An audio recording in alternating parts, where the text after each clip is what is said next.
2. Cultural studies and emotion.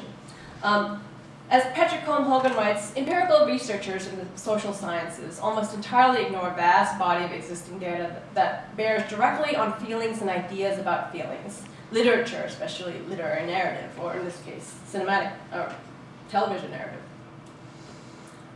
One of the most important questions that cultural studies has brought up is which bodies have emotions. Which bodies are marked as angry and why? What results when the cultural marker of anger or angry coincides with a wide group of other cultural markers of race, gender, sexuality, class, etc. So Sarah Ahmed writes, quote, being emotional comes to be seen as a characteristic of some bodies and not others, and quote, emotions work by working through signs and on bodies to materialize the surfaces and boundaries that are lived as worlds. In her more recent work, Ahmed pushes the history and ideology of the social compulsion, particularly in America, because we're such winners, right? I mean, because it's our Puritan tradition, right? You have to be winning in order to be saved. I mean, even if you're not religious, as I tell my students, you know, it's deep within us. She examines the history and ideology of the social compulsion to be happy and to pursue it within very narrow bounds, particularly vis-a-vis the race-sexed, classed, unhappy others. Drawing on Audre Lorde and Bell Hooks on feminists of color, the anger of feminists of color, Ahmed observes that in certain contexts, anger, assumed to be irrational, is read as the truth behind political critique, allowing the dismissal of not only the critic, but also the critique. Right? So she writes, political critiques from certain bodies are read as being really about anger, and therefore unreasonable or irrational, and therefore dismissed and or feared. And she writes, quote, some bodies become blockage points where smooth communication stops. Bell Hooks elaborates on the necessity and pitfalls of anger in her 1996 book, Killing Rage, Ending Racism. She writes about how while anger is something that colonizers do not want to see in the way that Ahmed discusses, at the same time it poses a kind of threatening presence that makes it unavoidable. So she talks here about teaching Toni Morrison in her graduate seminar, and she writes at the end, bolded, perhaps then it is this presence of anger, the assertion of subjectivity that colonizers do not want to see, that surfaces when the colonized express rage.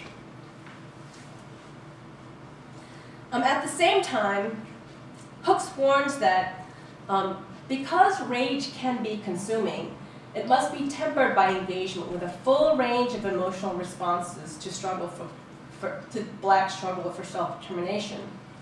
She continues, renewed organized Black liberation struggle cannot happen if we remain unable to tap collective Black rage.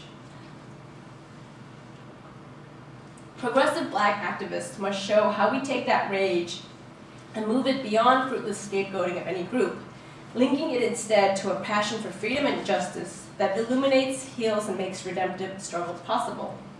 In other words, while Hooks identifies anger as productive and liberating, it also must be tempered by other emotions, empathy, grief, anxiety, relief, as well as linking that anger to struggles for justice, which rely on many other things, including getting more information, forming solidarities, and finding ways to heal and redeem.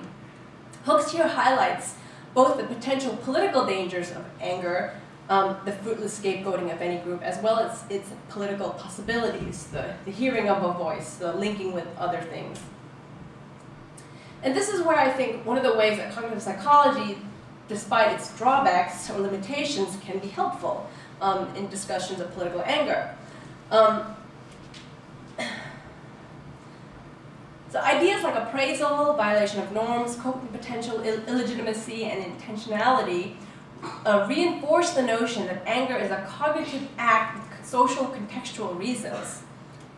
Furthermore, even if physiological factors affect emotion, there is still an ongoing complex dialogic interplays with culture and biology, collectivity, and individuality.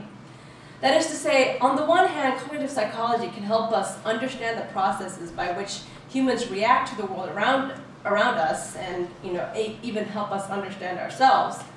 On the other hand, cultural studies brings to cognitive studies a heightened awareness of the social, cultural, historical processes that do not produce all subjects and their emotions as equal, but through which we can maybe understand why people use similar tools in different ways. However, I would also argue that there is a common characteristic or phenomenon in cognitive and cultural approaches to emotion, particularly anger. This is what I mentioned in the beginning. Cognitive, cultural, and popular conceptions cast anger as primarily an individual phenomenon. Anger is personal, expressed in individual facial or verbal expressions, because affect is personal and individual.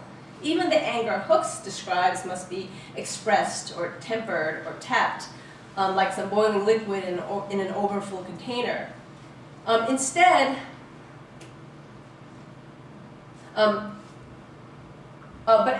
Rather, anger is also institutional and social, in other words, historical.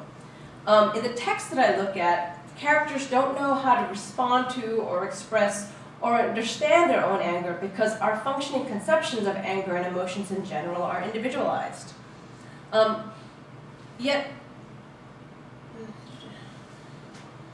So what I've termed the hidden dialectic of anger, dialectical between the individual and collective and biological and cognitive, cultural, leads us to the wire. Now, just have a little bit more to say here.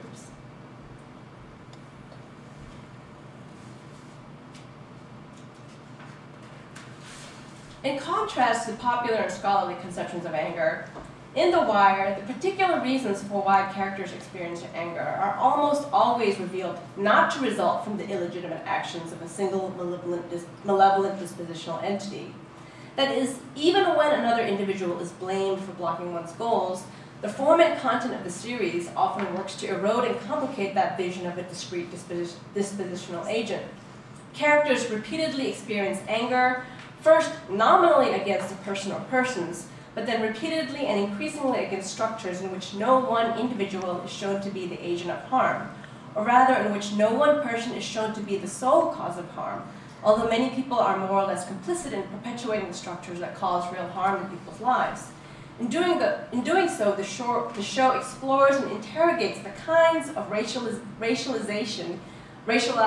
anger that Ahmed and Hooks describe.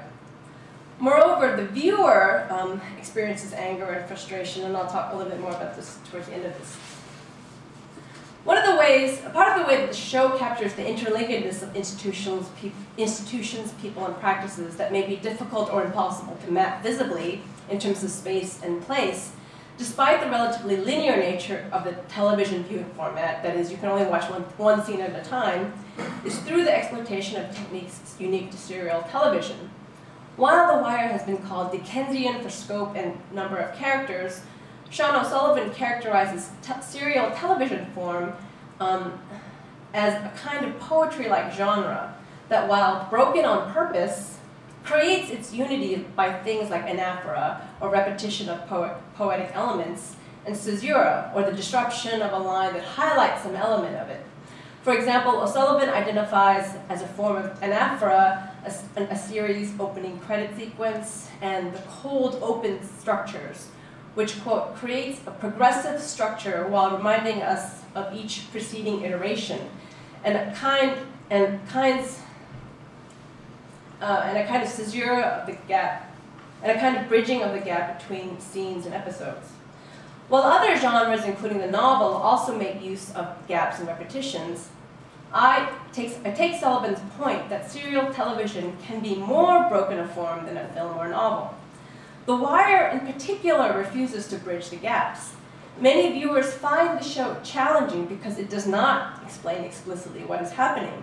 In other words, it refuses to do the kind of bridging that is necessary for viewers who come into the show mid-series or mid-season.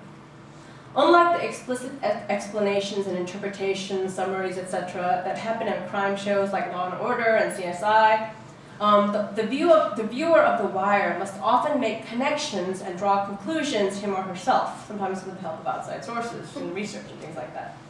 The serial format in this case emphasizes the show's content, which focuses on the interrelations between things and people